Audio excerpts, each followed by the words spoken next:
Sejam muito bem-vindos a mais uma análise nossa. Olha, hoje a gente vai entrar num tema que literalmente está tirando o sono de muita gente no mercado imobiliário brasileiro. Para quem é dono de imóvel, recebe aluguel ou vive daquela renda imobiliária, o ano de 2026 tem tudo para ser um verdadeiro divisor de águas. As novas regras da reforma tributária estão gerando uma confusão enorme. E o perigo real aqui não é só o boleto do imposto ficar mais caro, não. O risco de verdade é a gente continuar fazendo a mesma continha de padaria de hoje e descobrir quando já for tarde demais, que a margem de lucro sumiu. É exatamente isso que a gente vai destrinchar agora. Então, bora direto ao ponto. Quem, afinal, vai pagar mais imposto com a chegada de 2026? Essa é a grande pergunta na cabeça de todo locador hoje. Mas já adianto um spoiler para vocês. A resposta verdadeira não está escondida numa tabela de alíquotas da Receita Federal. O buraco, pessoal, é muito mais embaixo e tem tudo a ver com estratégia. E para começar a entender isso, a gente precisa derrubar um mito gigantesco, o famoso e falso pânico de 2026. Tem um boato correndo solto por aí de que os impostos vão simplesmente explodir para todo mundo na mesma proporção. Mas calma lá, a realidade não é bem assim. O nosso sistema tributário atual já é um labirinto, né? E a reforma vem basicamente tentar arrumar essa casa. Hoje, o aluguel foca muito na renda da pessoa física ou nas lógicas lá da pessoa jurídica. A nova regra do jogo joga o peso para o consumo, por meio dos novos impostos, o IBS e o CBS. Então, o leão vai passar a olhar para o aluguel de um jeito muito mais parecido com uma prestação de serviços do que apenas um mero rendimento. Para ficar bem claro como isso funciona na prática, a gente separou 3 perfis clássicos. Porque acreditem, o impacto muda da água para o vinho dependendo de quem você é na fila do pão. Vamos imaginar aqui a Dona Maria.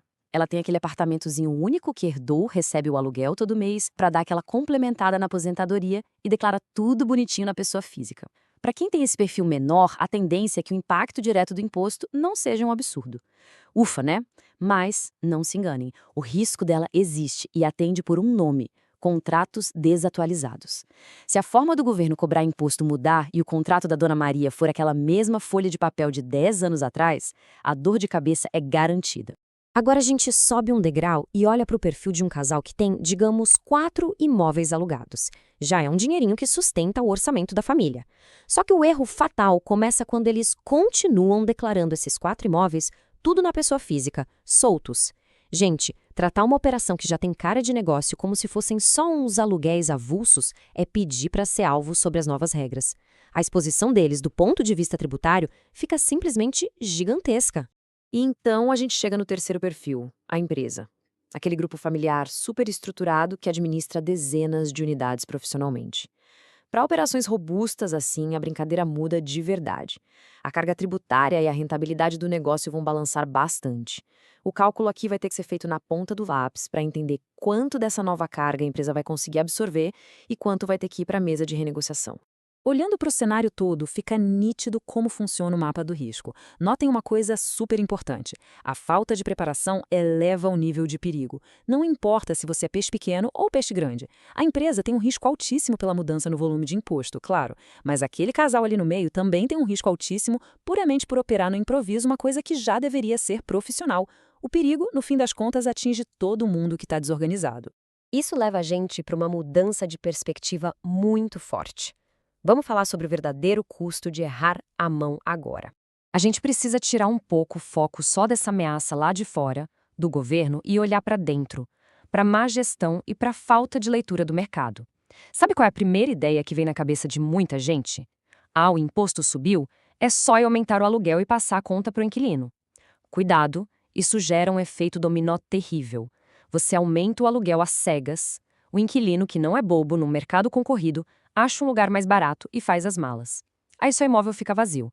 E imóvel vazio significa que é o locador quem vai pagar condomínio e IPTU do próprio bolso. É o famoso tiro pela culatra. A rentabilidade não cai, ela simplesmente despenca. E é exatamente nesse clima de incerteza, de o que eu faço agora, que a gente precisa redobrar o cuidado com as soluções milagrosas. Anotem isso. Sempre, absolutamente sempre que a gente tem uma grande reforma, o mercado é inundado por aquelas promessas de caminhos fáceis que são uma armadilha. A gente começa a ouvir frases do tipo: transforma tudo em empresa que você vai pagar menos, ou abre logo uma holding familiar e zero esse problema. Fica o alerta máximo. Essas são promessas super levianas. Tomar uma decisão desse tamanho baseado num chavão de internet, sem olhar para sua realidade, é a receita pronta para o desastre. Porque a verdade, nua e crua, é que não existe fórmula mágica de gaveta.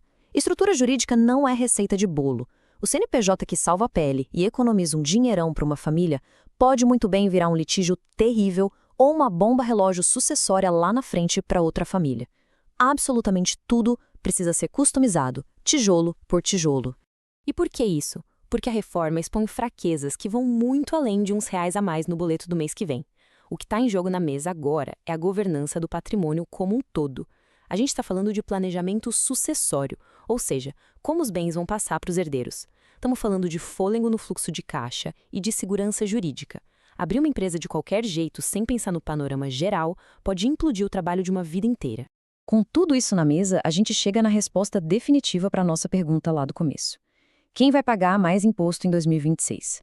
Vai pagar mais caro quem estiver mais exposto, quem insistir em ficar mal estruturado. A teimosia em segurar modelos antigos e o jeitinho improvisado são, de longe, as piores ameaças financeiras para o seu rendimento a partir de agora. Mas calma, tem solução. O planejamento não é bicho de 7 cabeças. Ele é, na verdade, a nossa proteção mais básica. A boa notícia é que dá tempo de agir. E para isso funcionar, a gente precisa mudar a forma como enxerga o trabalho jurídico. Esqueçam aquela ideia de chamar o advogado só quando o incêndio já começou num tribunal.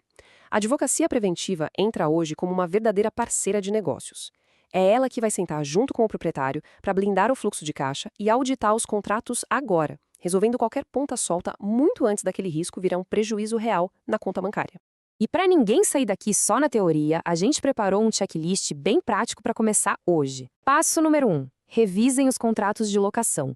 Vejam se as cláusulas conversam com as regras novas que vêm por aí. Passo 2. Avaliem como está a estrutura de propriedade desses imóveis. Passo 3. Deem uma boa olhada no status sucessório, coisas como inventários pendentes ou copropriedades que travam tudo. E o quarto passo, super importante, separem rigorosamente o que é patrimônio pessoal da pessoa física do que já é a atividade econômica do aluguel. Não misturem as contas.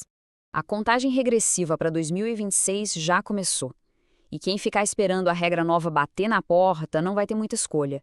Então a gente encerra essa análise com a provocação para todo mundo refletir. Os seus contratos e as suas estruturas estão prontos para o amanhã? É o momento perfeito para arrumar a casa. Muito obrigado por acompanharem mais essa análise com a gente e até a próxima.